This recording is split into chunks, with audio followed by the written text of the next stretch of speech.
Welcome to the Praetorian Chronicles.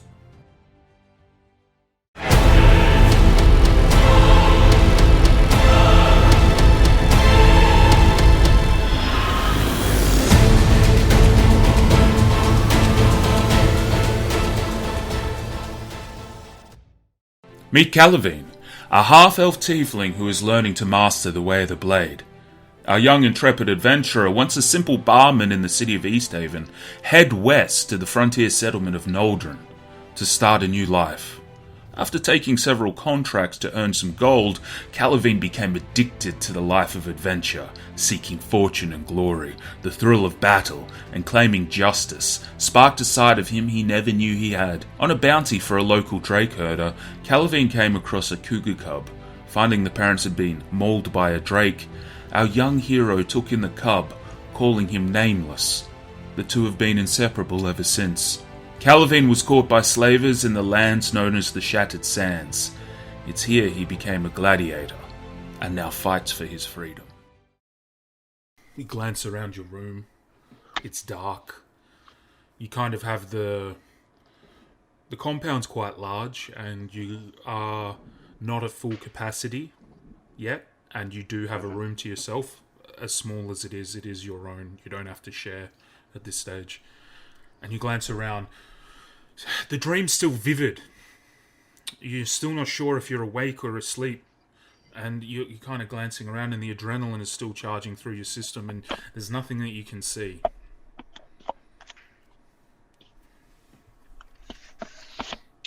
Are my doors... Because I know I'm on a compound.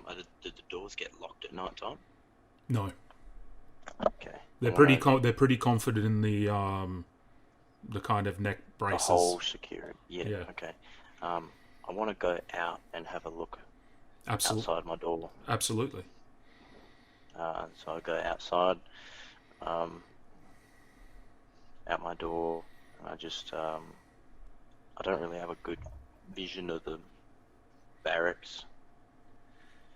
I don't actually know what it looks like, but I just want to perception check again, just like look outside the door, look down the holes or whatever. Absolutely.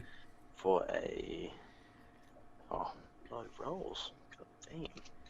For only a 9. You kind of glance and you look down and it's like a hallway. And each of the hallway has doors that lead to the kind of accommodation. You're kind of in the accommodation part of the compound. And all of the rooms are on your side, where you've poked your head out. You look down, to your left are more doors, to more accommodation. To your right leads into kind of like the mess area, where you guys eat your meals. And it's kind of an open, planned compound. But you do see an individual walk from the kitchen area out into the training grounds. Oh, okay. I walk towards... I'm not sure who it is. I walk towards who's walking across the training grounds. By the time you've made your way out into the open night sky of the compound's training ground, you take a moment and it's hard to focus, but you see, after a moment, you recognize Ritzlak, the drow, standing there, and he's just looking up at the night sky on his own. He hasn't quite minded your presence just yet, and he's just looking up at the night sky. Roll me a quick history check for what you do know about the drow. Okay. Nat 20. Oh. It's funny. Back in Easthaven, you can't remember his actual name off the top of your head, but you knew of a gang mob boss, a gang leader, named Kark. A powerful orc individual. He wears a cape made of red, a very nice kind of like button tunic and vest, and adorned with a lot of gold and gold rings and that. And he is the leader of the Red Kings, a very, very well-known leading gang back in Easthaven. His number 2 frequented the Seabreeze Inn on many occasions, and even talked to your former employer, Alucard Winter, several times. You never listened. You always knew that that was a different part of the city that you and Alucard had an understanding that you weren't interested in. And he respected the fact that you went to the Seabreeze to work. But this drow, you had heard conversations time and time again, and your understanding of the drow in Cratoria is, during the time of the Great Shattering, dwarves used to be a very prevalent race on Cratoria hundreds of years ago. And as if overnight, their entire city of Kagathum was overrun. And a great genocide happened within one night. The Night of Tears. And these drow were part of the world, but these drow came from another world. Another universe, many believe. And when they came through, they decimated Kagathum and they took it for themselves. And that is now where Lolth Stand resides. Lolth Stand is what people like yourself and citizens of Cratoria call this underground, reverted dwarven city now overtaken by the drow.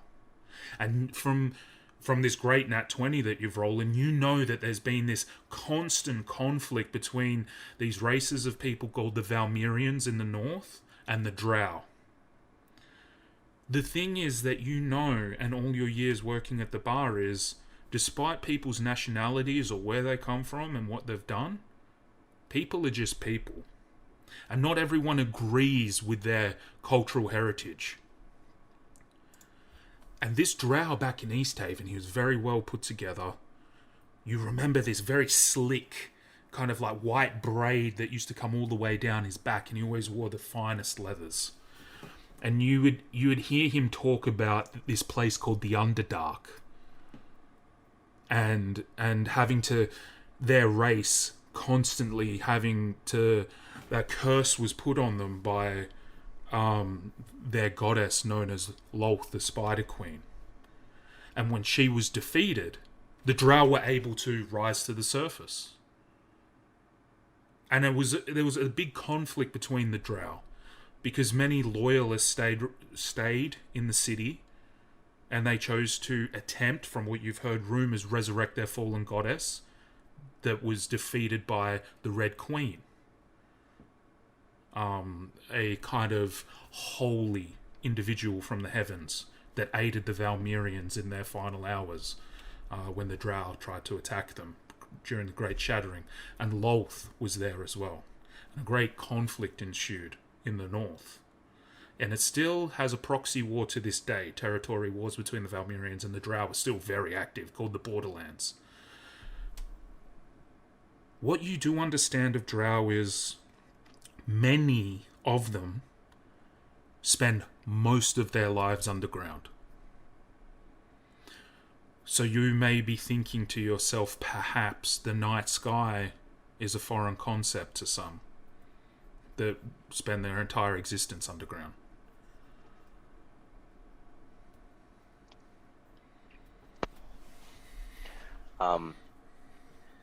Okay. It's a lot to take in. Mm. So, with knowing that if he's spent most of his time underground, it's my thought process that I approach him and quietly say to him, what's his Ritzlak. Ritzlak. I say to him, appreciating the fresh air, Ritzlak. He looks over at you and he has a moment. As you know, he's a very quiet individual with the run-ins and conversations you've had.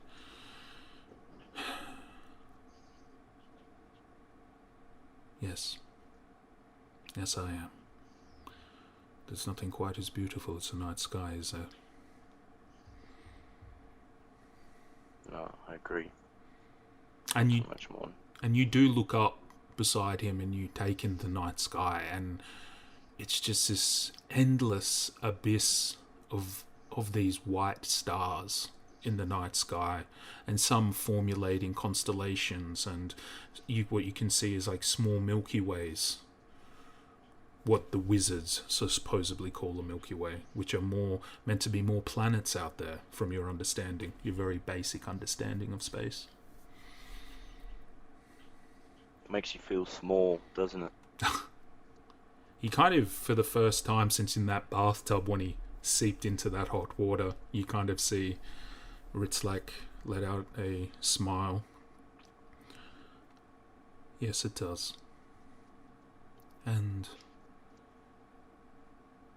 Brooke is going to make it after all. Those displacer beasts definitely put a number on us, and we've seen our fair share of combat. I'm definitely glad to hear that he's going to pull through. In his words, he would say he is one stubborn son of a bitch.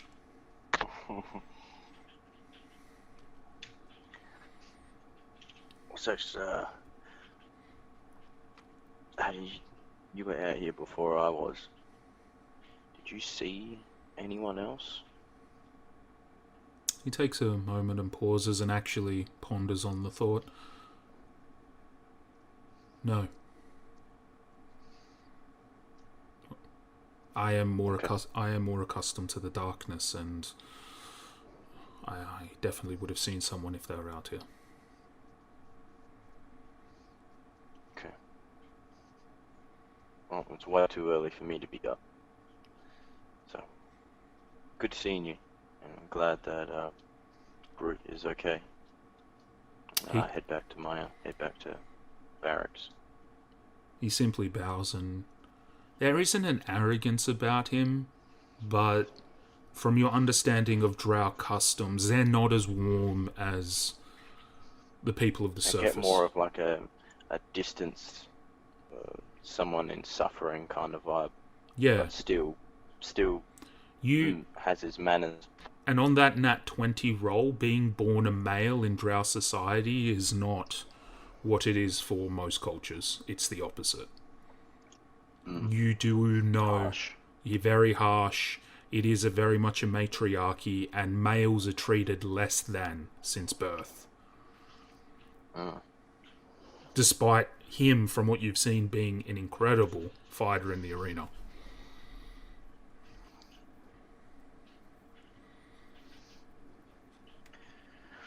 Okay, yeah, so after speaking with him, I make my way back to my room, because it's still really early. Yes, it's still dark. Even when you were out there was no sign early. of sunlight peaking. It might be anywhere between possibly midnight and 4 a.m. You don't know. Yeah.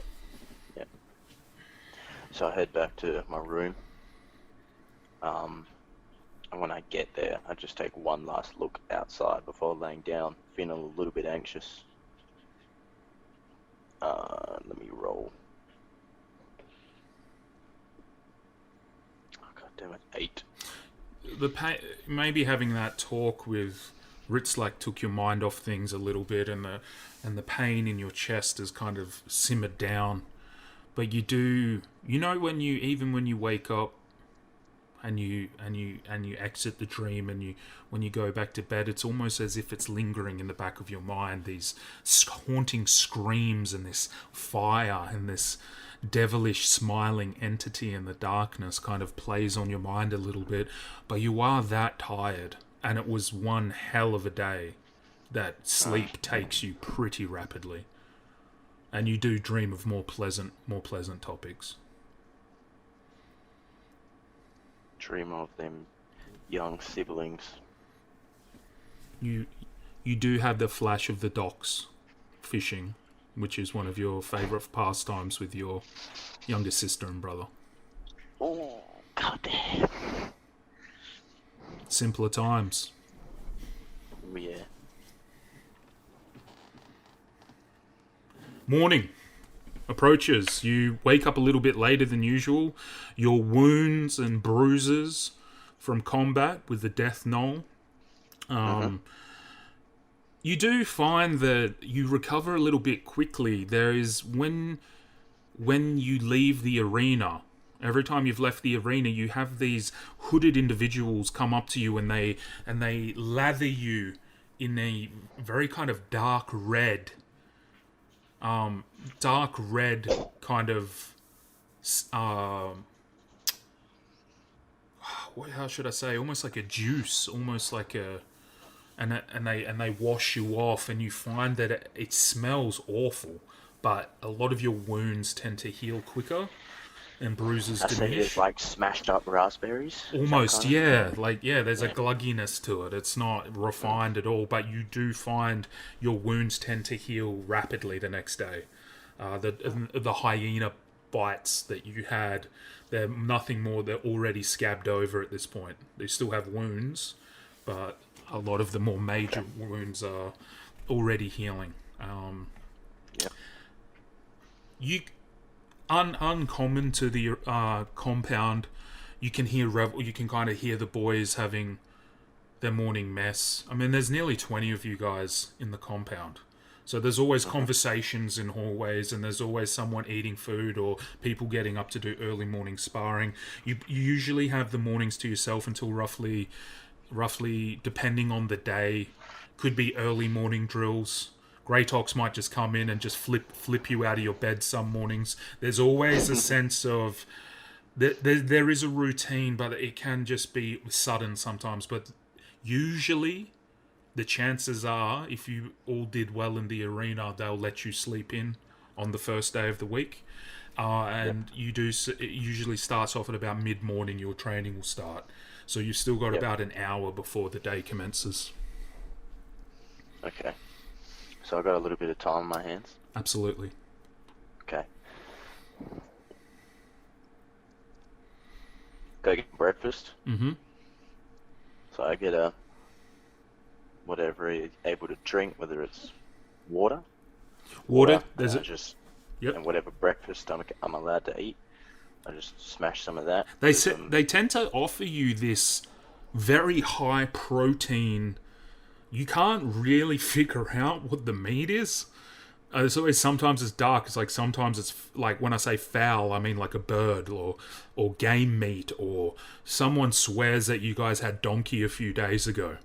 So, but there's always this kind of bloody red soup with big chunks of meat in it, and you guys will have like this offering of vegetables as well, and some big chunks of like bread that you can kind of... Yep. But you do find when you eat this, the time that you've spent in the compound over the last couple of months, whatever you're eating has been filling you out. Yeah. And Getting chonky. Getting quite... So I'm usually, my weight, when I first started, I was quite small. I was 85 and 6 foot. You'd be pushing towards at least 95 by now. Just over the course of your adventures in the frontier, you did lose a lot of weight in your desert days when you were making your way across the harsh landscapes before you were captured. But this couple of months, despite being in these kind of horrendous conditions of a gladiator camp, you have filled out the training that you do every day. It's almost as if it's a blessing from your genetics. You seem to fill out very quickly, in a good way. It's all muscle that's come on over the last couple of months. Yeah. Yep, so I do that. And one thing that's been on my mind a lot is Balador. Kitty cat. Good to know. So I go looking for Greytox, the overseer, the big man. Nowhere to be seen, funny enough. Can't find him. Not at this time. You wait. You see the rest. Tristalan kind of doing some archery on his own before the day starts. You see a few of the more serious fighters doing their own kind of discipline that they may have had before they entered the arena in their previous lives. Can I see... I can't find Greytox. Is Newick? Newick's wouldn't be around then, is he? Because he's the big honcho. Yeah, he doesn't. He visits you guys very, very rarely. Yeah. Especially during training hours. It is pushing on to mid-morning at this point.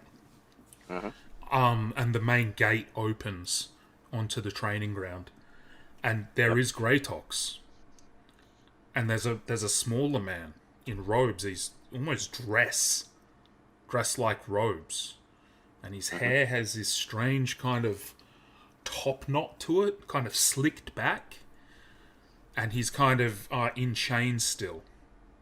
And you know this look. You've been there yourself. It seems like Greytox has gotten fresh meat, as they like to call it in the compound. Kind of like Tugar the week before. Yep. Looks like we got one of those humans from the Vale of Eternal Blossoms. What's your name again? My name is Shinji. Shinji? Anyway, as far as I'm concerned, you're fresh meat. And he kind of, a slave kind of comes over and unlocks the chains around this human. He kind of has black hair and that top knot I described. His eyes almost have more of like a narrowness to them. I know what's happening here. And he wears some sandals. And roll me a history check.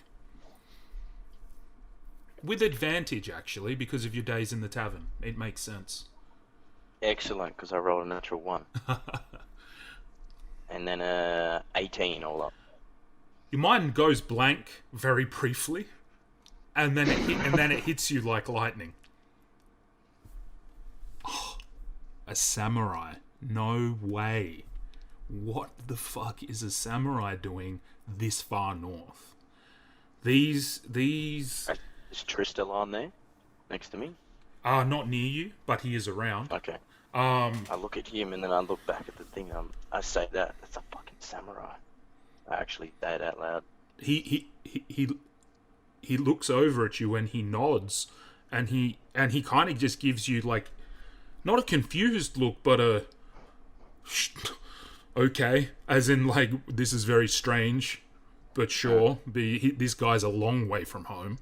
Samurai.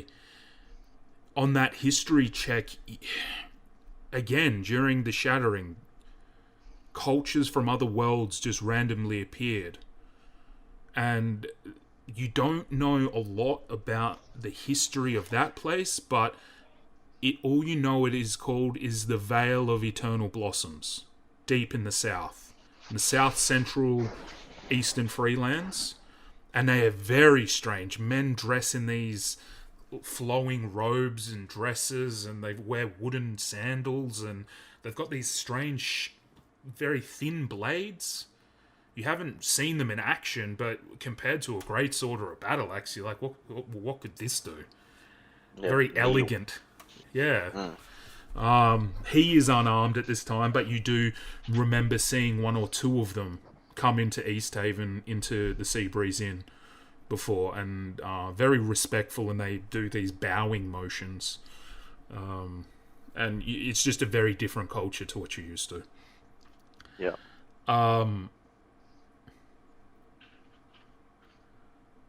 This individual is unchained, and he just stands there, kind of looking somewhat resigned, and he looks around, just taking in the new setting.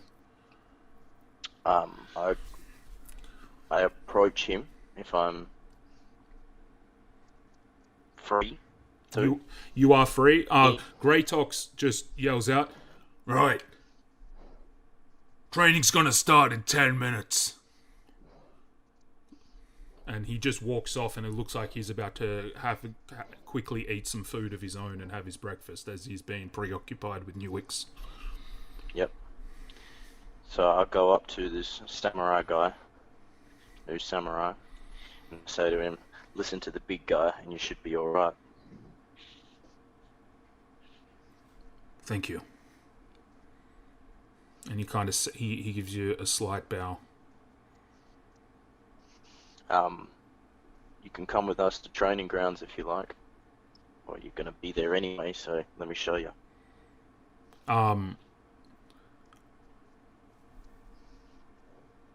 Thank you. My name is Shinji. Nice to meet you. I'm Calavine. The pleasure is mine, Calavine. And I imagine that Tristalan, I wave over Tristalan as well, and we go to training grounds, because I've already eaten. I don't really care if he has. You guys kind of give him a bit of a rough tour. You know, it's probably about halfway. You guys eats up the time very quickly, and then you just hear, "All right, line up. You, fresh meat, stand at the end of the line." And Shinji just follows orders. Very, very kind of compared to Tugar's introduction the week before. He's very complicit, and he just kind of does what he's told and makes his way to the edge of the line. Yep. Right. I don't know what the fuck happened last night. Or should I say, on 6th day. But that was a travesty. Ritzlak, you and Brooke need to lift your fucking game. There's kind of an undertone of someone lost a lot of money. I know that you're both better than that. Disappointing. He looks around. He looks at you. He looks like he's about to say something. You're not sure if it's negative or positive, but his eyes just look at you and they continue along the line. Right. Get a sparring partner. We're going to start the daily exercises. Everyone starts partnering out as usual. You're kind of free at this point as well, who you would like to train with for the day. Shinju, I partner with that bad boy. Um, I'm intrigued by the man, because I've heard stories. You kind of, Runak, the orc, is kind of sauntering over to Shinji already, kind of like a school bully on the first day. And he kind of knocks you, and he goes, "Go get your own plaything, runt." And he hip and shoulders you. "I'm gonna have a taste of the fresh meat." Good luck, asshole. He goes to kind of step forward, and he kind of makes eyes with Greytox, and he knows what happens, and he's just, "Yeah, you win this one, teacher's pet." He kind of walks I off. just have a little smile.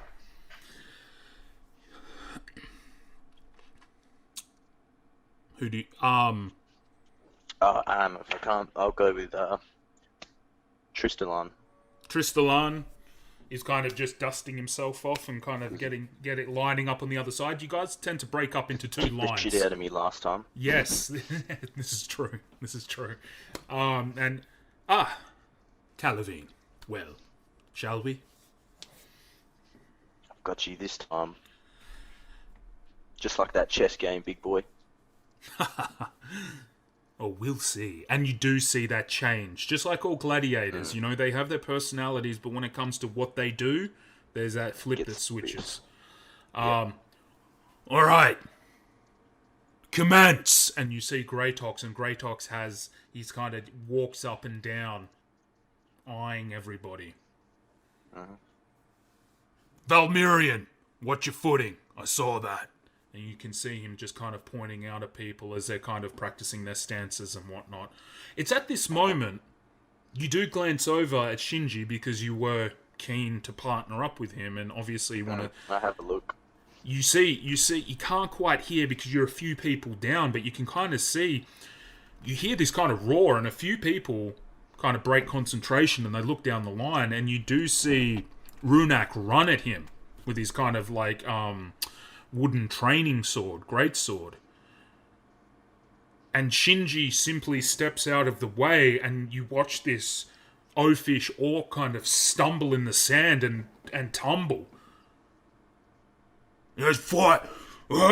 Dirty tricks!" And he kind of gets back up again with like sand all over his face, and he gets up and he starts wildly swinging at this 5'6", 5'5". He's not this human, this samurai that they've brought in. He's nothing. He's not a massive muscle or anything like that. He's very, very normal looking. And you see him duck and weave and bob his head, just easily moving out of the ways of these arcs of this wooden greatsword. And he simply steps aside and uses the hilt pommel of the side and hits the orc on the back of the head and sends him running back off in the other direction. The samurai stands there, and you watch him, much like Tristalan, that type you fought him unarmed, take a stance very defensively, and he stands there with his... He just has like a wooden longsword. And he stands there. Runak, without any patience. Alright, that's it enough fucking games, you little twerp. I'm gonna eat you. And he runs at this human and again comes at him. This samurai, his hands move quicker than your eyes can pay attention to. And he uses the flat side of the blade, knocks the greatsword out of the way of the orc, flicks his wrist, and then comes up and slaps him with the other side of it. And you watch as blood kind of flows out of the orc's face. And then he kind of ducks down and does like a spinning kick, using the hook of his elbow to interlock with the orc's, using his body, and he uses that momentum to fling the orc through the air back to the other side where he came from. And you kind of hear a few people of the other sparring partners kind of stop, and they're like, I swear Runak is a fucking idiot. Yeah, I agree. Getting stomped out by fresh meat like that. Fucking idiot. and Runak's just flat on his back, stunned. Greytox. Well, Newix is going to be happy with his investment. Good job, Samurai. What is everyone gawking at? Get back to it. And everybody kind of continues. Yep. Runak is out cold. Greytox kind of walks up to the samurai, has some quiet words with him that you can't hear. Okay. And Greytox kind of fills in for Runak as a sparring partner, but they kind of just... Greytox, if anything's kind of teaching him just some basic drills, and the samurai just takes it like a duck to water. Like there's no... Yeah. Tristalan kind of looks at you smirkingly and he goes, "Oh, never a dull moment, is there, Kelvin?" Well, Funny enough, I'm starting to actually enjoy this place. Don't enjoy it too much, my friend. There is a world out of here, after all. But, and he goes, "Now for our rematch." And he kind of throws his sword and shield down and takes his stance. He's kind of... And I just do the old, I got no real fighting skills, or just brawl or something. With the fist. Now, Flexing the forearms. in this opportunity, would you like Tristalan to teach you something, or would you like to just keep doing what you're doing? This is an opportunity. I want him. I think I've asked him before and he declined, or we were busy or something. I paid close attention to his footwork when we fought last time. Yes? The smoothness of his footwork. So, yeah, ask him about that. How to be a bit more agile. He looks at you and he goes, "One of the fundamentals of combat is always and will be balance. If you can keep your footing, if you can stay upright, that is going to make all the difference. You want to be looking down on your foes, not them looking up at you." And he kind of walks you through a few stances and he teaches you over the course of the sparring session, and Greytox approves. When you do these sparring sessions, it's not uncommon to see people teaching their gladiator counterparts different abilities. Especially people like Neely, the Wakanalan. He's just unmatched with the trident and the net, and you guys have all pretty much nicknamed him the Fisherman because he's all about throwing the net. And you see him and the Valmerian, Platanus, kind of exchanging tips, as in like two professionals, one with a trident, one with a spear, but both very the same, and they're kind of both practicing strokes of their kind of darting in and out with their spears and kind of matching each other and sparring with each other. So in the gladiator training, it's not uncommon for people to help each other so they can survive another encounter against some strange monstrosity. Tristalan walks you through an ability when you grapple to trip your foe over.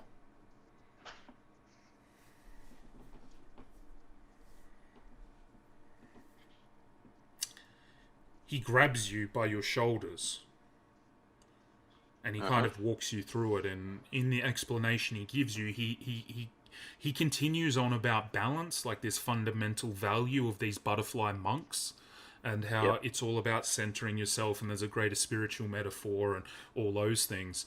But he does teach you this sweeping rotation, where he does one where he grabs you by the shoulders and twists your momentum to just trip you, like a simple tripping maneuver. And then he also teaches you one where you get low to the ground and you kind of spin your leg to collect theirs in a rotation. Okay, yeah. And watch that, where it's almost like a lot harder to avoid and it's very quick. And you practice on him a few times and you manage to get one off. And it's very sweeping, and you collect his legs and he falls flat on his back on the sand and he comes up smiling. That's it! Well done. Well done. And he kind of gets his breath back. Okay. That's enough. Everybody has free time this afternoon to work on their conditioning and their cardiovascular. The day is yours. But it has to be training related. And he kind of looks around. Yep. Greytox leaves the compound at this point, which is kind of strange. Okay. Because I go to talk to him, but if he's gone, then I'm like, okay, I'll get him when he's free.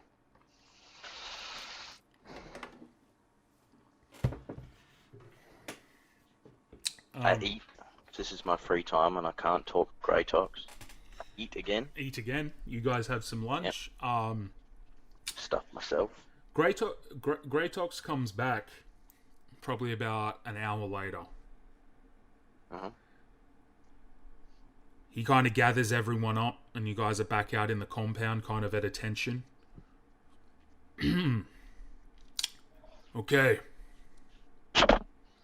We have something a little bit different this week. We're going to be holding a tournament amongst all of you gladiators. You'll be fighting each other. And you hear a little bit of a ooh and ah from people lined up, like, what? Like, we fight monsters. Like, what is this? You hear, like, a few people make comments and whatnot. I didn't say you could speak. We will be having a tournament of a battle royale nature to determine who is the champion of this compound. We want to see all your hard work put to use. And I know that a lot of yous have a history of war and combat against humanoids like ourselves. Put that to use.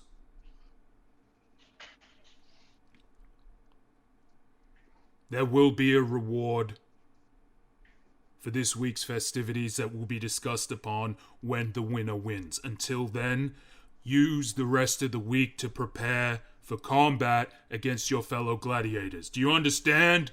And you all kind of have this kind of salute, aye, Captain kind of thing that you guys do.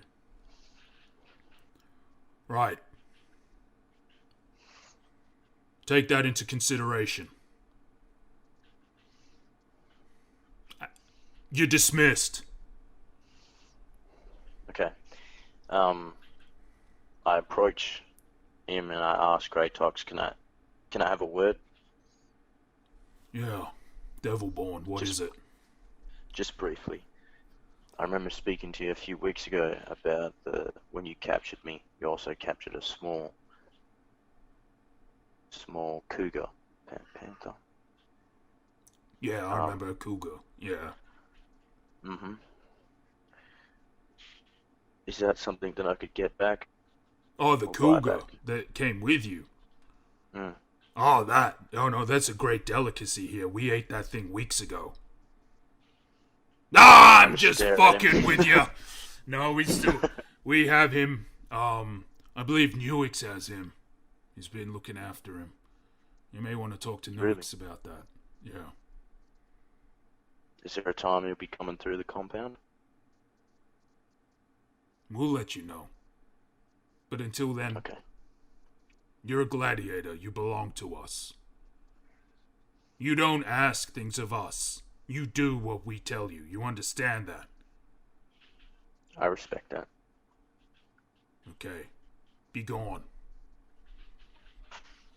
And I get out of there. Pushed my limits. You can see that he's happy to talk to you, but he has to keep a status at the same quo. time. Yeah. Okay, so for my afternoon conditioning, I go stone lifting again. You kind of see Brux and Tusk, the two orc twins, and they're kind of, sizing you up, lifting a lot more than you, but giving you that side eye of like, really? Is that it, kid? They're okay. They're not super hostile. It's just, it's in orcs' nature sometimes to be a little bit antagonistic. It's just part of their culture. It's about being strong, and you can't lift as much as them. Yeah. Tristalan doesn't really lift weights. He does it mildly. He's more concerned about his shot with the bow. Same with Ritzlak. They kind of partner up pretty often and will sit there and practice their bow techniques. Believing, leaning more towards the dexterity-based tasks. Yep. Yes, and the day kind of comes to a close. You have dinner. Now, this is the question. I'm going to consider the rest of the week in a sense of, yes, you have your mornings of drills and Greytox putting you through the gauntlet of physical activity. But what would you like to do with your free afternoons? Is there anything you would like to prepare?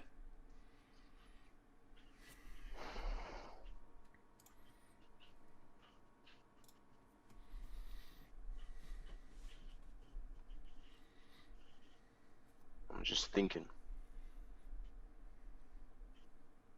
This battle royale, is it still weapons or is it non-lethal? Yes. So from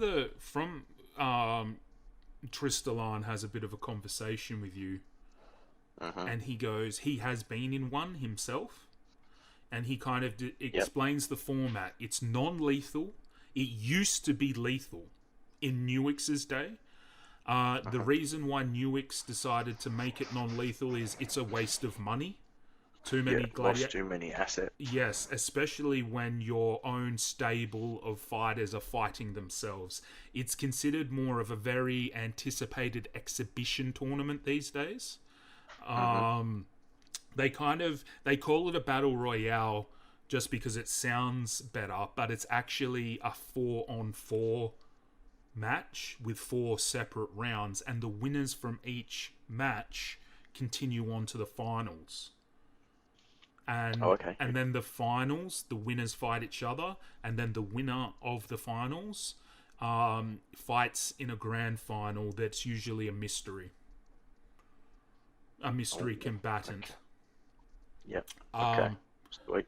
It's something that a lot of the Slaver's Sanctum gets excited for because it's kind of like the ultimate matchup of getting to see your favorite fighter fight another fighter instead of a monster, or Yeah. some kind of humanoid. So is it our weapons? So I guess I'm To using answer it that like I'm talking question, to. They're still on. you're giving Dull kind of like your training equipment. Yeah. Except for it's like if you want a great sword, they have an equivalent to that has had the edge non-sharpened and the tip taken off.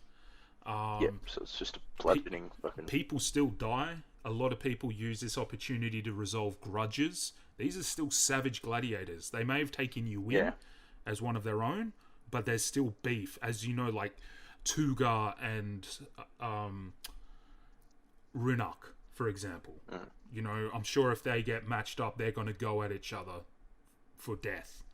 That's kind of what Tristalan shares with you. Okay. He goes, usually you get banged up pretty bad, and it's more your pride and your position on the pecking order is diminished within the compound. So don't get beaten too badly, or you're going to be someone's bitch. Yeah. All right. Okay.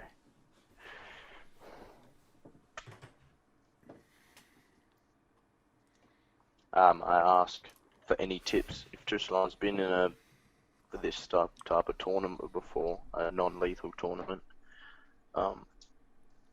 Is there anything particular that he would suggest?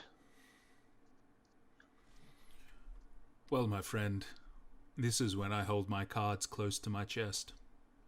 And he kind of smugly looks at you and walks away. You bastard. It is all on all. It is. In some regards. He stops and pivots and turns around, and he goes, one piece of advice I'll give you for the following week. Watch everybody carefully. And then he leaves.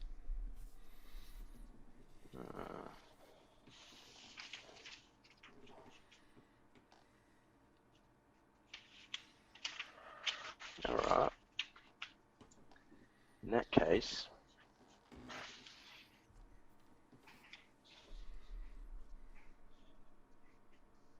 I don't really know how to prepare. I guess I use some of my time to, when I'm training, I also watch the others train. Yeah, sure. Who would you like to I watch? do. I would like. Don't know much about the samurai. You spend second day of training watching the samurai.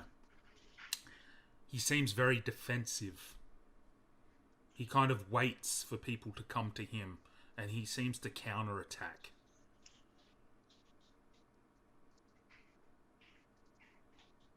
You do team up with him that day if you so choose.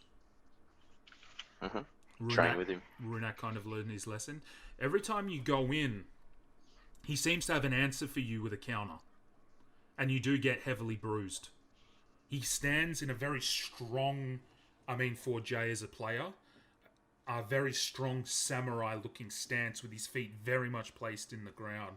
And he kind of stands with he uses he's changed his weapon from this longsword into just a staff. And he's given you some serious welts as he's just opened your guard up and just delivered smacks all across your body. And if they were a blade, he would have killed you 100 times over. Every shot is lethal.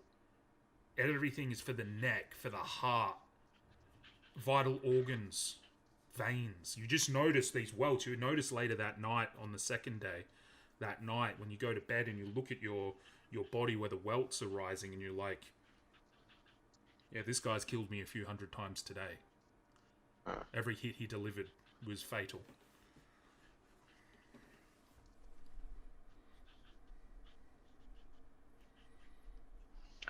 Second day, third day, after my training, I'd like to watch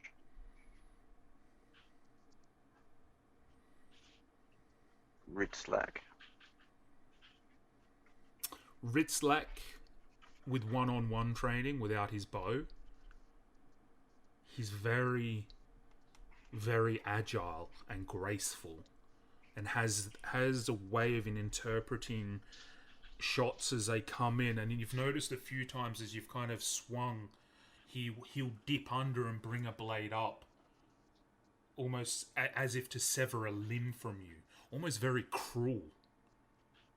Unlike with Shinji the day before, he goes for the kill and their vital points, but it's the groin, or the throat, or goes to take your your leg from your either your Achilles tendon if it's very low, or your knee, as if to dismember. You kind of had a glance into that drow training, that when they kill, they make it painful.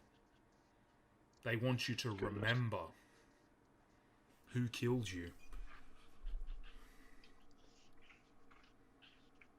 Both Shinji and Ritzlak are similar in some ways, of that they're very reserved. And you have a feeling that they're holding back. Because they know, in the big scheme of things, you're young and you have raw potential, but you're very, very unrefined in the art and in the art and style of combat. Your movements are very basic to them. Yeah.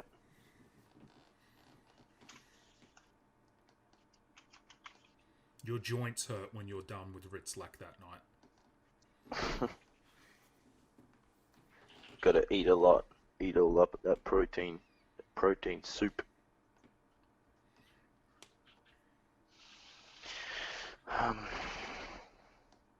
Is there a way that I could prepare battle awareness? With these two, yeah, now that you're starting to take in their techniques to some kind. Shinji's very defensive. You find that getting in on him is going to be very difficult. And Ritzlak looks like when he combats to impair you.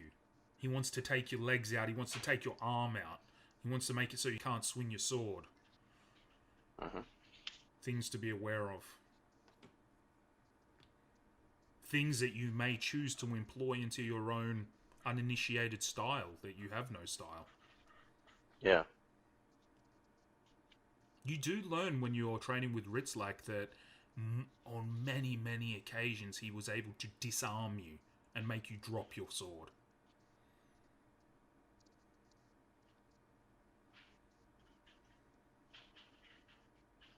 Okay. I don't really know who else that I don't know anything about. There's about 16 fighters, and you've seen 2. Yeah. There's a lot. But it is just to your player intuition there. I'll give you credit. You are looking at the heavy hitters. Shinji's nearly untouchable. And Ritzlak's kind of internal processing of combat is next level.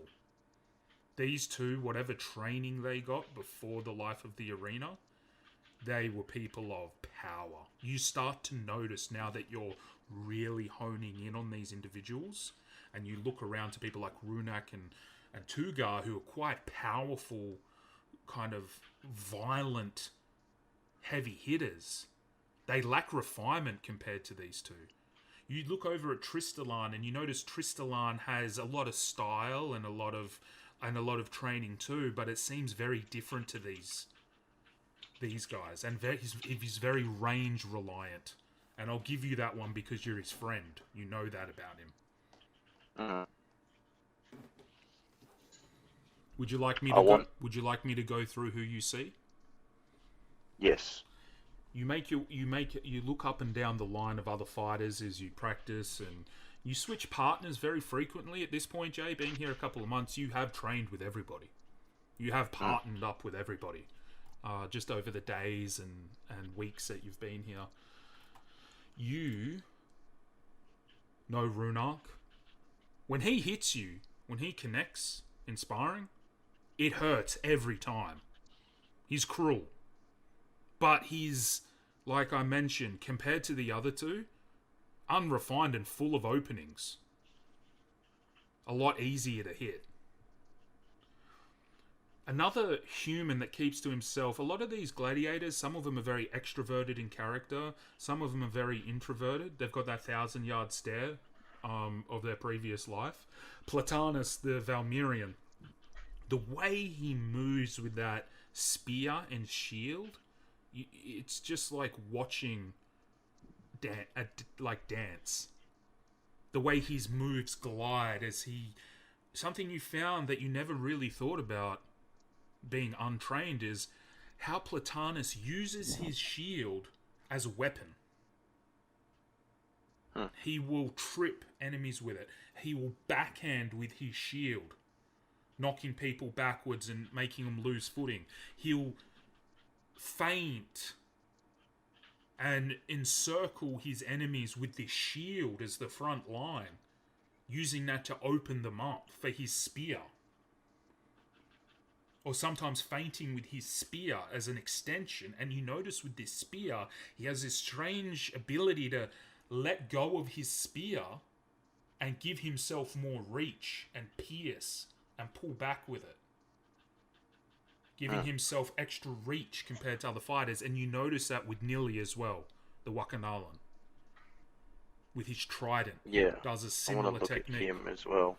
Nili and Platanus are quite similar. Except for there's this almost like shifting weight to Nili. Almost like a tribalistic dance to his rhythm. Whilst Platanus in his Valmerian style kind of flows like water through combat, there's almost this unheard rhythm to Nili's feet, like there's beats to a drum that you can't hear in the way that he moves. And when an enemy thinks he's got him figured out, he'll change the rhythm. It's something to see, almost like a dance. And with his trident and with his net, it's like he's causing his opponent's eyes to dart away as the net comes in. Almost deceptive. Mind games. You see the Orc twins, Bucks and Tusk, they work well best together. They're very range orientated as well. With throwing hatchets and getting in close for the kill. But you notice they do work better as a team. When they're split off from each other, they're kind of at a disadvantage. And they're very close quarters in their fighting. Very, very savage. Like Runak.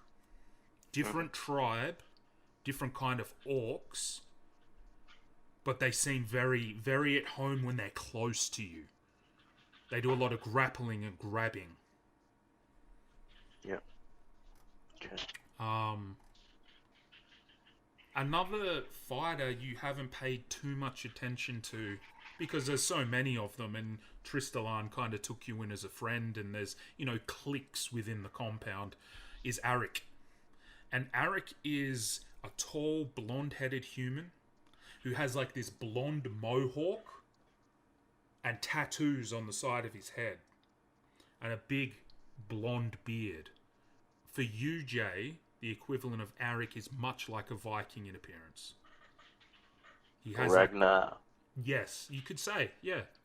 He has that kind of look about him. And he's the first one to make a joke, and he's quite boisterous. And he does have, he's a savage, and he's known as a raider. But with you, he's been fine. It's like you've earned his respect from displaying when you've displayed yourself in combat previously. But Eric kind of has this very brutal, always moving forward technique of pressuring his enemies. And he uses a shield, but not like Platanus. He comes in more like a battering ram. It's always forward momentum with him. A little too simple now that you're starting to notice other fighters a lot more closely. But when he connects hard. Almost like he was trained to just break through things and get on the other side, and he swings viciously and fast. You have trained with him a couple of times, and you've copped some of his arcs of the blade, even the wooden edges in your ribs and that, and you're like, damn, he's not the biggest guy in the world, but he has power to his swings. Just a cutting motion, like it's like he's trying to cut you in half, decapitate you with his short sword. And he has knocked you off your feet more than once with his shield, as kind of like a battering ram.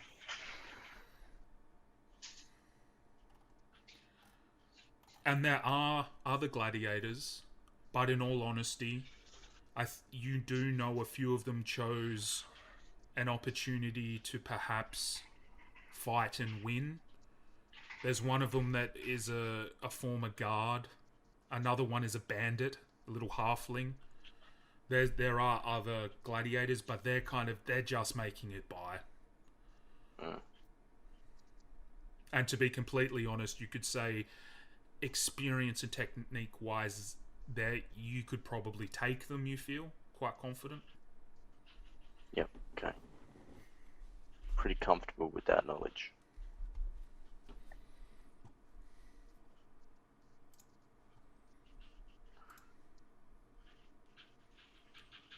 Although with the rage from the orcs,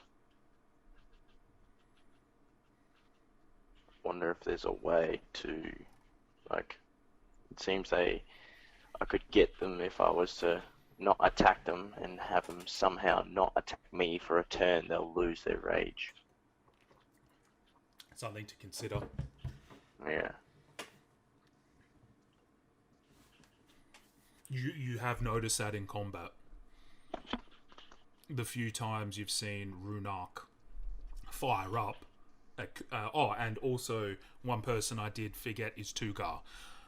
But Tugar and Runark it's almost like they're pretty similar. Yeah, they're the different side of the same coin, if that makes sense. They're both savage. They're both brutal.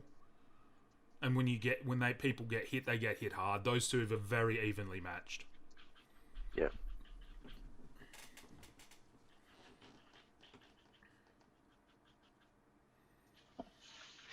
I'm pretty confident moving forward. Cool. The rest of the week goes by. It gets to 6th day.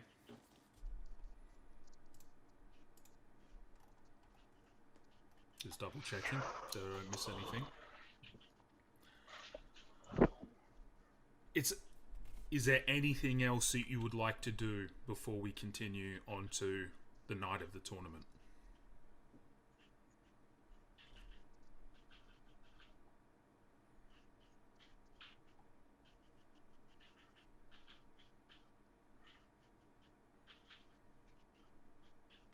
No, nothing that comes to mind. Not a problem. We continue on. It's a very eventful week for you, and because you've thrown it in and you've given it your all this week, paying attention to other fighters, is there anything that stood out at Calavine, technique or style-wise, that he's kind of put into his repertoire over the course of the week? Watching these barbarians and orcs rage. You found rather interesting. How they could soak up the damage. Yeah, they do take many more hits, and that seems like they deal out a lot.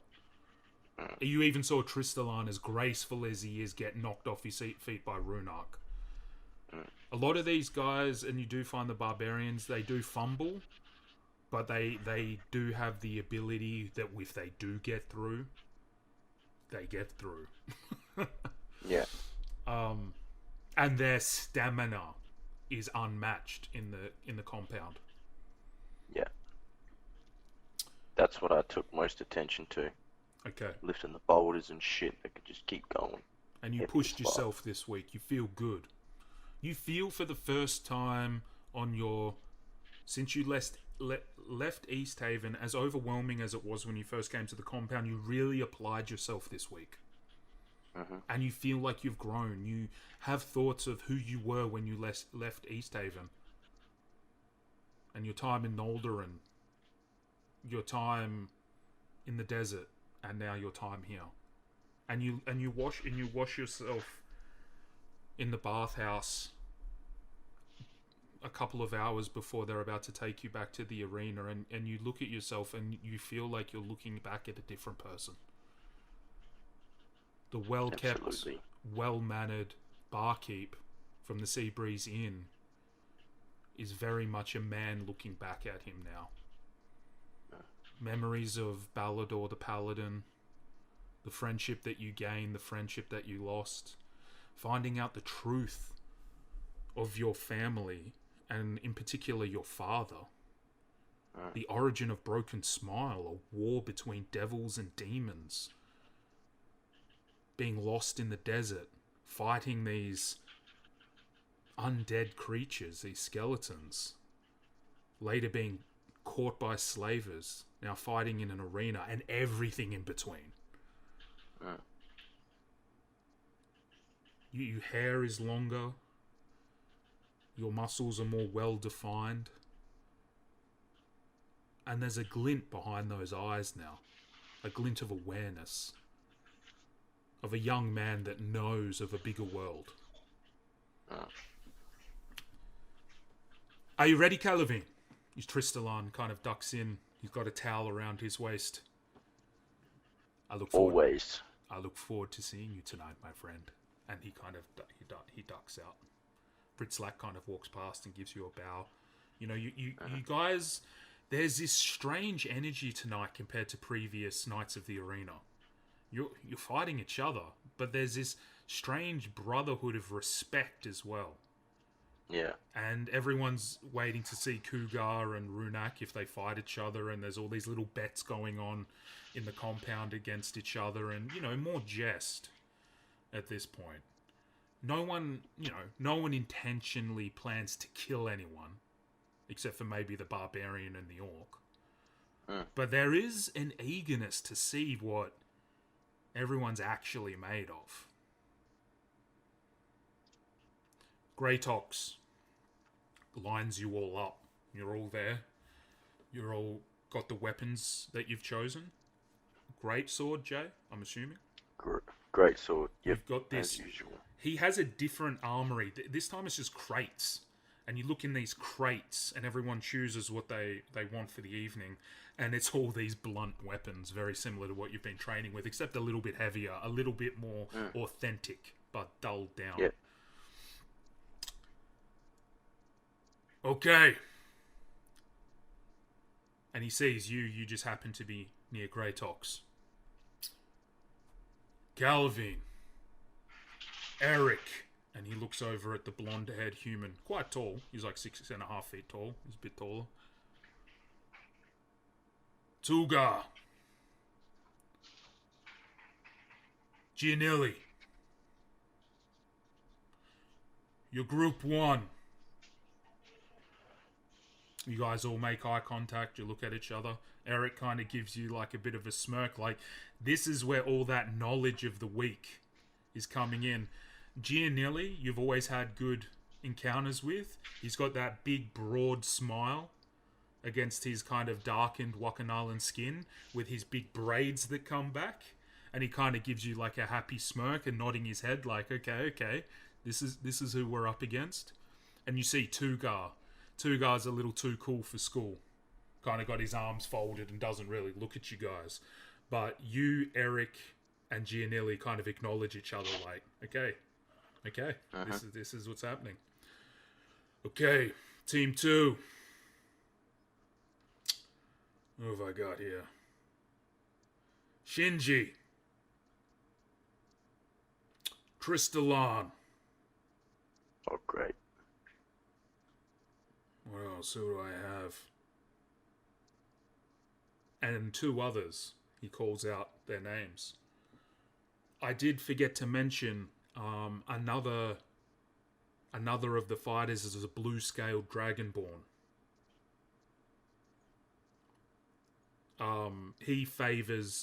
He's a lot like yourself. He favors a greatsword. Yep. And an elf as well, who's kind of, you're not sure what his deal is, but he's just a straight elf with black hair. Okay, Group 3. Runak. Ritzlak, that guard that I mentioned earlier,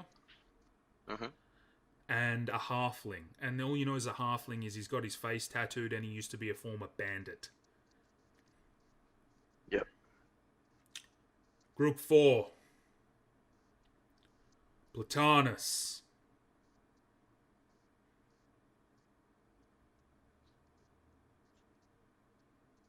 And a few other fighters as well.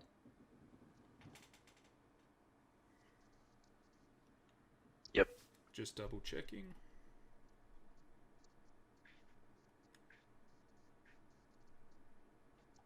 Okay. You're going to be taken to the stadium in different carts this week. Group 1, come with me. Mount up!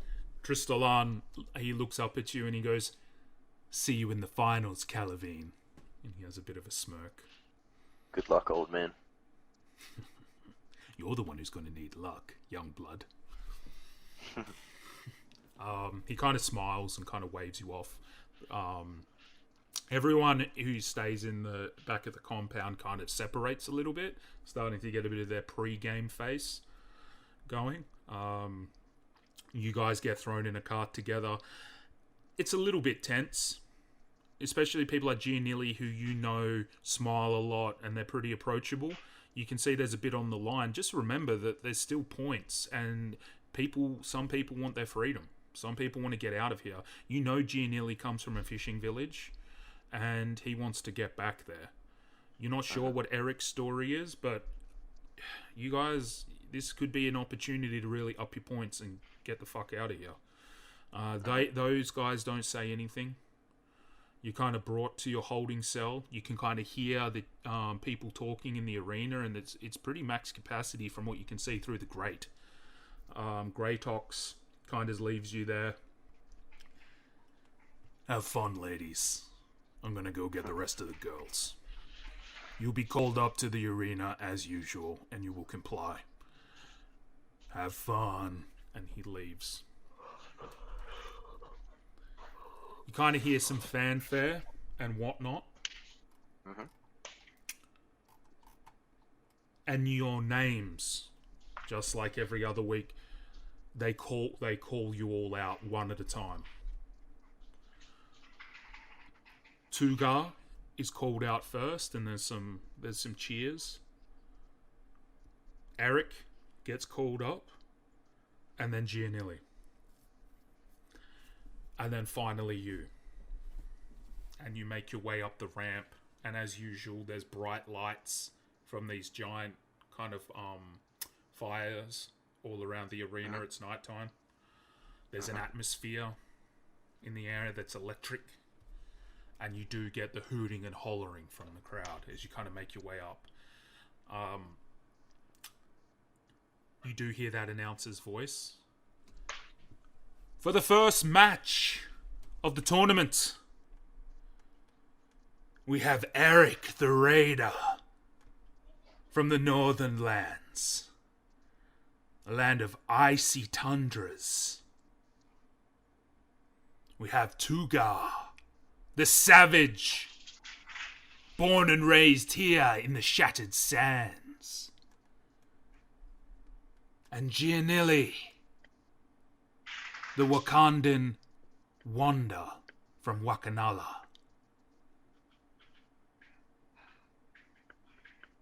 The Fisherman. And a few people let out kind of like a laugh and a cheer at the same time.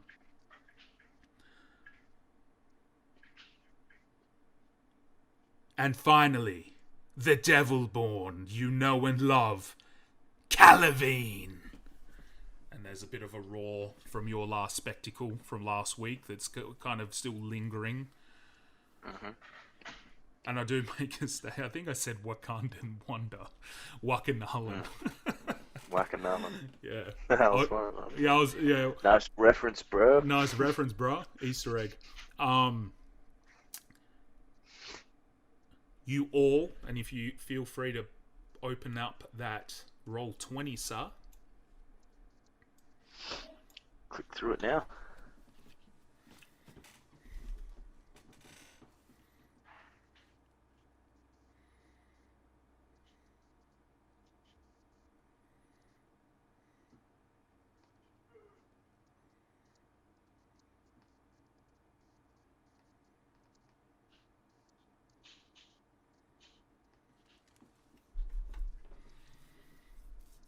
There he is.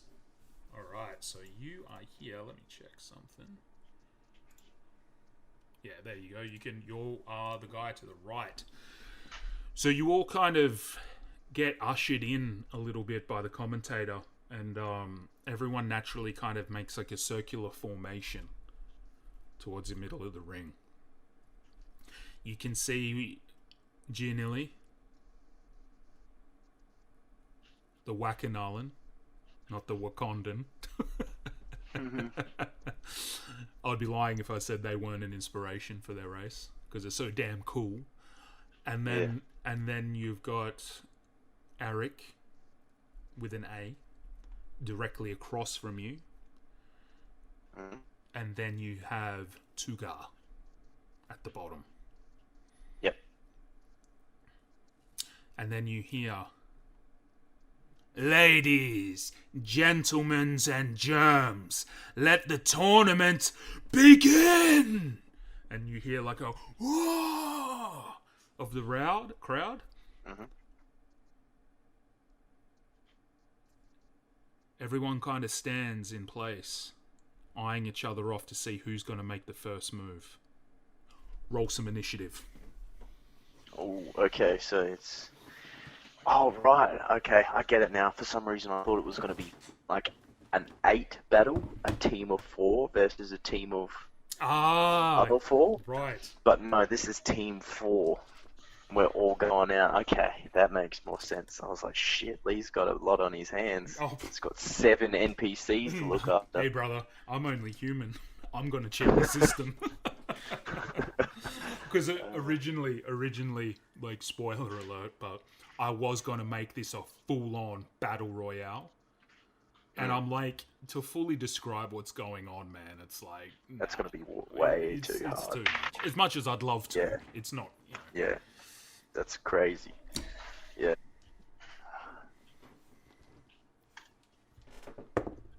Oh, damn. Oh, damn. Oh, shit. Look, I'll throw you out a freebie, my dude. If you can beat 13, you go first. No, Oh, what'd you roll? Proficient, why did how have I forgotten this? It's only a +2 for... Dexterity? What's, Oh, there's initiative dexterity. Always has been. Yeah, I don't know why I forgot that. Well, I did get 13, and if it's just plus dex. Look, this is the thing, you know my rules, you're the hero, so you get to go first if you roll the same.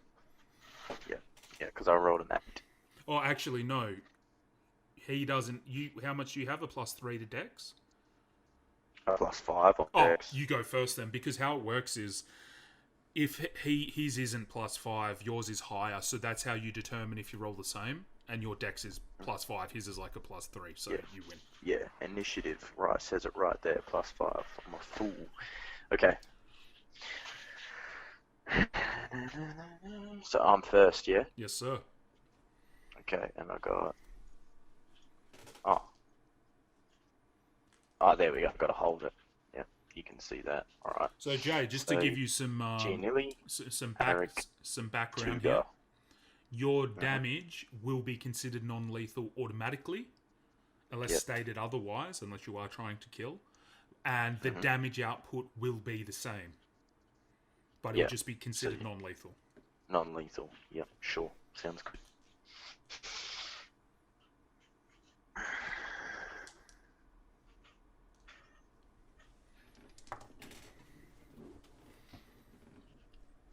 Alright. So you kind of glance your eyes across, I'll give you this, as you've made your position. You look over and, as expected, the weapons that they've been training with is what they have. You look directly across from you and you see that blue-eyed, blonde-haired, Viking-looking individual carrying a shield and a short sword. much like he was in training. Tugar has just a big old club. Like a big metallic club with two hands. It's kind of sitting on his shoulder. And you have Janili with his net. Or Nili, as he likes to be called. You are familiar enough. Nili has his net and spear, or trident, I should say. Yep, okay. And I guess because it's non-lethals, we don't have any projectiles. Can't just go fucking... There's still people with ranged weaponry, but it's just considered... It just hurts a lot. Getting pegged with a blunt arrow can still take an eye out. Yeah. Okay. One... Insert battle music. 2, 1, 5, 10, 15, 20, 25. Okay. Can I do... I've never tried this before. Like a slide to try and trip. Absolutely. Nearly. Absolutely. So I'm going to try and slide almost like a soccer slide. Yep.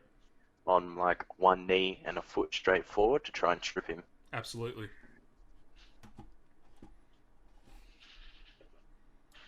And I rolled a 20 all up. To hit? Oh, yeah. Hits. I'm going to do a... Let's have some fun with this. I love doing contests. Like a dex saving throw of some sort? Or like a grapple? Oh, doesn't matter.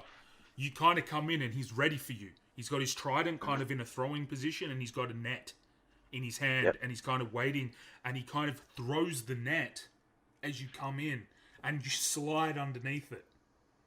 The net. Oh, yeah. And he just kind of skims over the top of you and it opens, but it opens too late. And you've already come underneath and you trip him and he loses his footing. He is now considered prone. Okay. So are you saying you wanted to use your first attack and I'll allow this? Yes. And first you can attack. Use your extra attack in this situation to deliver a hit with a slide kick. With advantage. Okay. So he's tripped. Yes. So I used, so saying I used my attack and extra attack to do that? No. Or my action? Yes. So what I will allow, just because I've been looking more into what I want to do with your extra attacks, you've used your attack action to trip him up, but I will allow your extra attack if you would like to deliver a hit. So you guys are both, just for fun, but you've soccer tripped him and he's come down and you're both laying down at this point. I'll allow you to reach over if you want to connect with your sword and hit him with advantage. Because he's considered prone. Yeah. Am I kind of like on my knees? Oh, absolutely. Right, however you like. Okay, so I've tripped him and then drop shot onto his... Try and take the wind out of him. Roll to hit, sir. Slap him with the flat bit of the greatsword. For a natural 18. Hits. 2d6. 2 5s. 10 damage plus... because it's a greatsword, I'm using strength. So 10 plus 3. 13. Oh, very nice. He does go to roll. You do notice with Nilly, he's no slouch. He goes to roll out of the way and sees it coming. He just doesn't quite get out, and instead of going for his abdomen, he's kind of half roll, and you've connected and you've come down on his ribs, and he lets out and you hear a crack of his ribs. That was some good damage.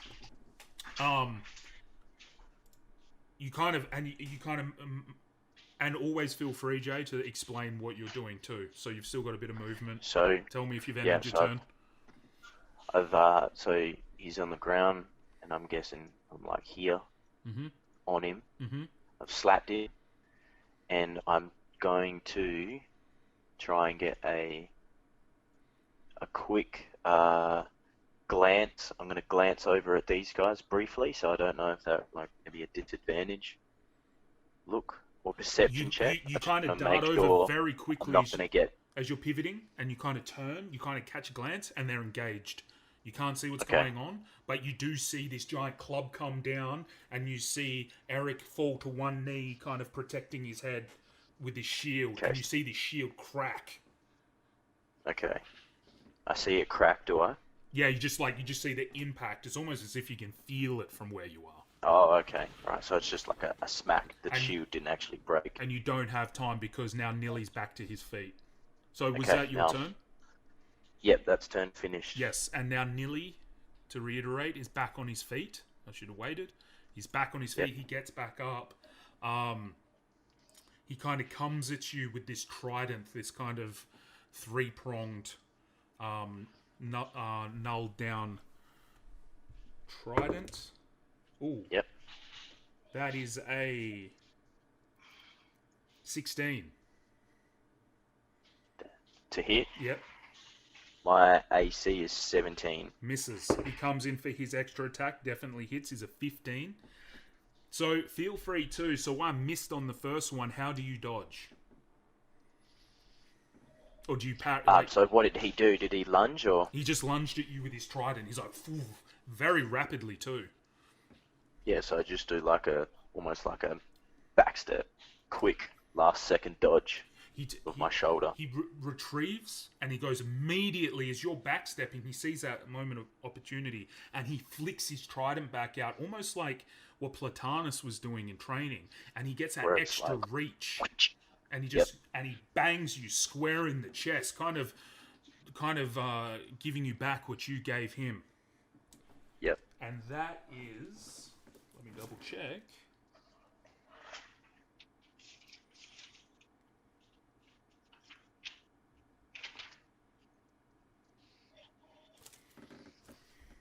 He's going to give you, not bad, 10 points of bludgeoning damage because the tips have been round off. Yep. Right in the chest. Nice. How do you react to that?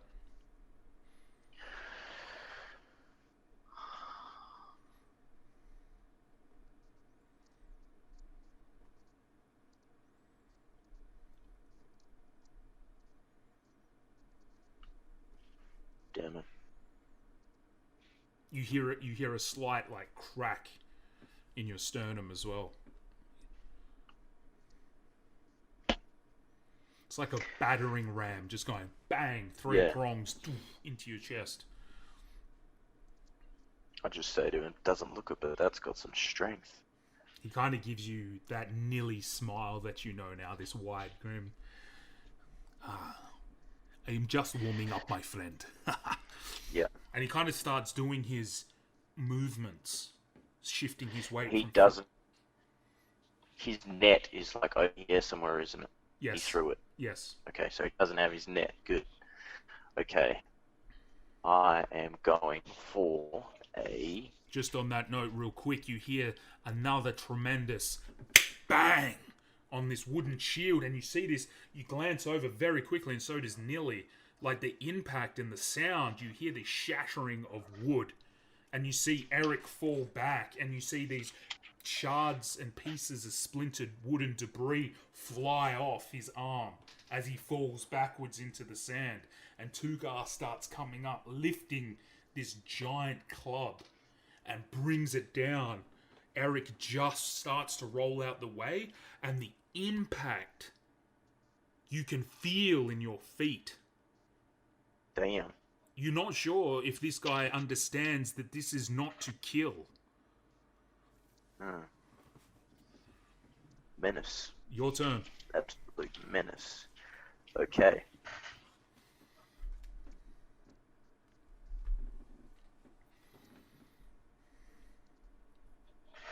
Okay, so my first action, my back action, go rolling to hit for a natural 19, Nice. and I'm doing that lunging attack. So I'm jumping at him 5 feet, because my lunging attack is a superiority dice. Yes. So I roll my attack.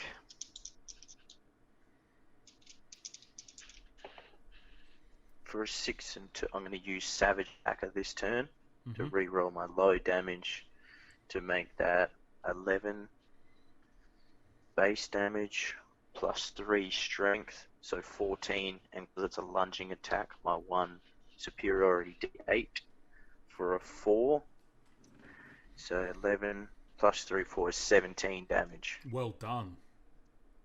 So I like a super quick step in, a lunging attack in, and just like hit him like the middle of the blade, not like the edge of it, like the base of the blade, because I'm so close. Now just trying to hit him and push him away, like over off this way.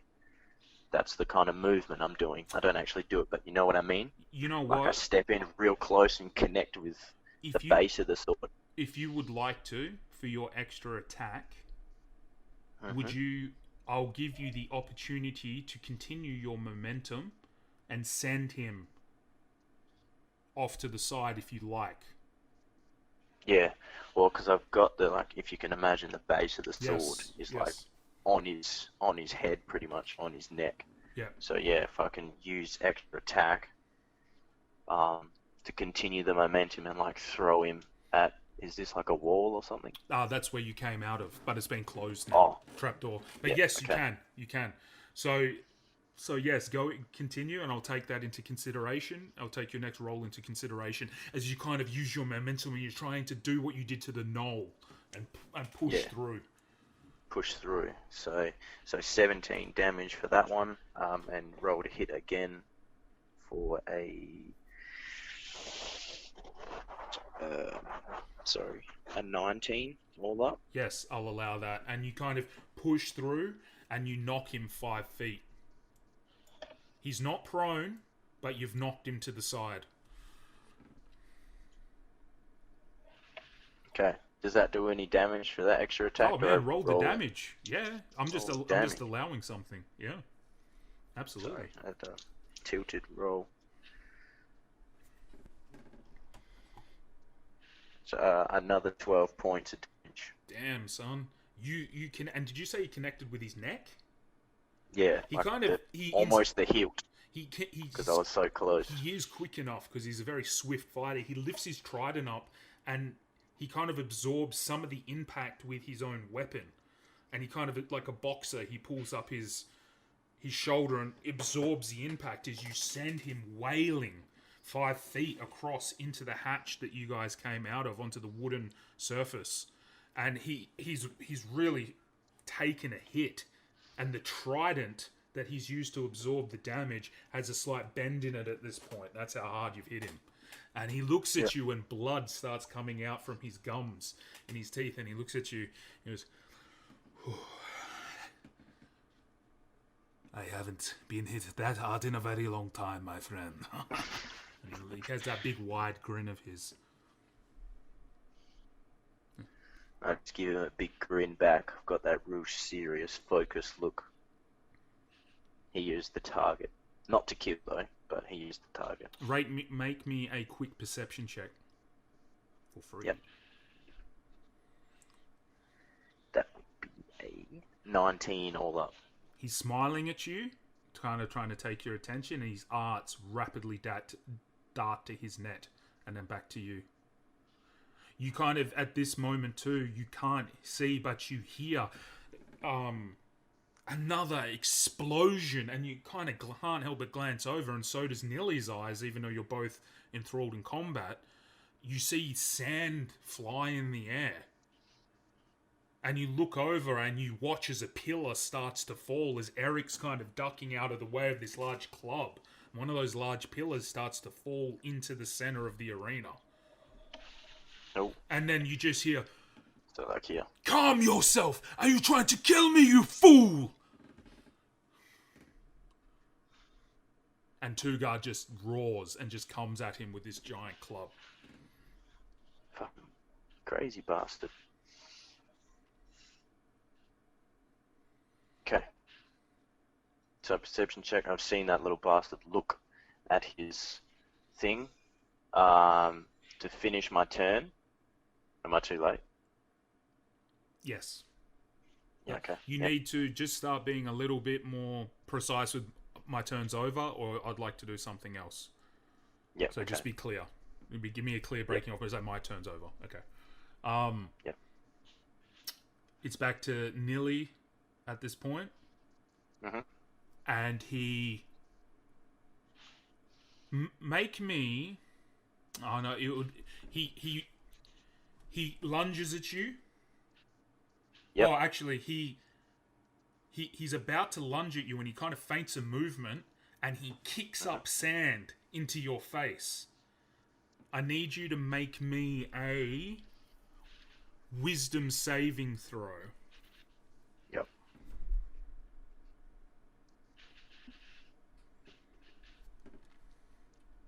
$20.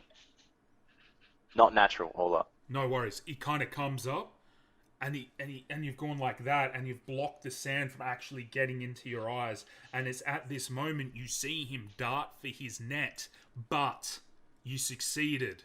You can have an Attack of opportunity. Yes, as he goes to leave your... All right, little fella. Roll me that sweet D20, sir. 17 all up. Ooh, hits. This is what you need. Damn. Even he doesn't ever turn his back to you because he is a trained fighter, but even as he steps back and he kind of darts and pushes off to kind of move backwards, you kind of swing and collect him. Now roll me some damage.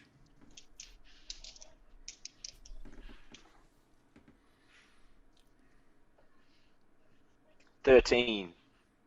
You miss. And he kind of lands. I miss.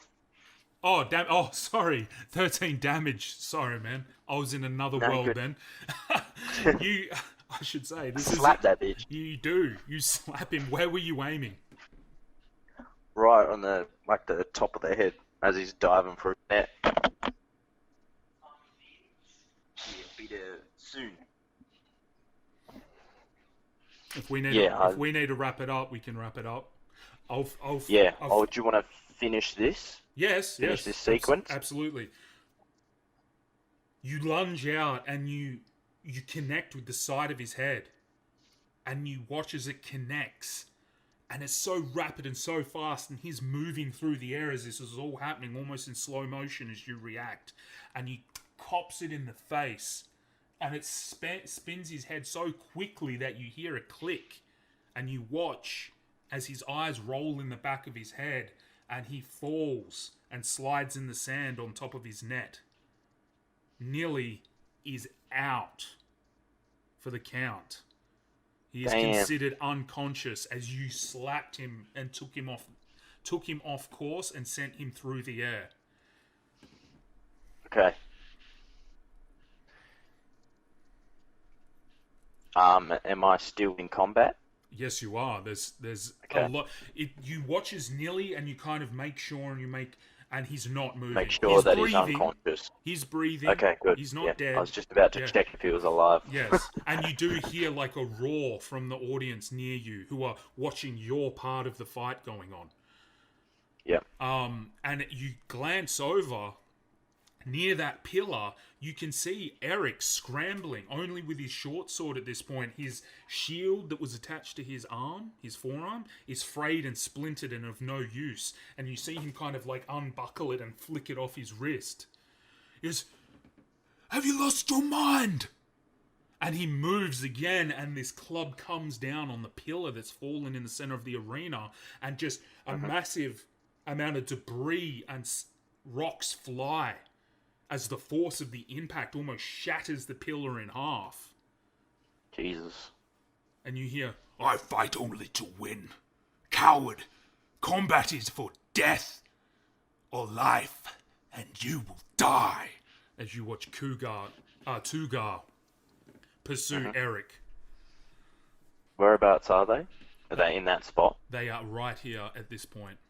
Oh, okay. Didn't update for a bit. There we go. And you see Eric is he's backing up in your direction, and he looks over his shoulder and sees you, and he's like, the nine hells. And he's kind of trapped between you and Tugar at this point, and he rolls over what's left of this pillar to kind of distance himself from you and him. Okay. He looks over at you. Calavine, I know this is a all-on-all battle and whatnot, but we need to take this bastard down and then we can deal with each other afterwards. He's a madman. He's lost it. I look at him and I don't say anything, but in my eyes, I just look back and focus on the barbarian. Yes. And is it my turn? That is, if you need to depart, that's where we'll leave it, brother. It's a good leaving off point. Yeah, the next one we can just get straight into it. Yes, sir. That was good. Poor Nilly, just fucking chipped him in the jaw Dude, as he's diving through the air. You got some good hits, man. He was meant Yeah, to be that's a some lot heavy more damage. He was meant to be a lot more of a pain in the ass, but this is D&D, man. Yeah. Sometimes it goes that way. Yeah, there's such high rolls. It was like 6 and 4, 6 and 5. That's all good. Yeah, high rolls. Nice. This is the upside as well as the class of a fighter, man. Like, you can hit hard and you got the extra attack early and whatnot. Yeah. But Yeah. dude, excellent. Good point to leave it for today. And Yep. we will continue it on soon. Hey there, I just want to say thank you for tuning into the Praetorian Chronicles podcast, and I look forward to seeing you in the next episode.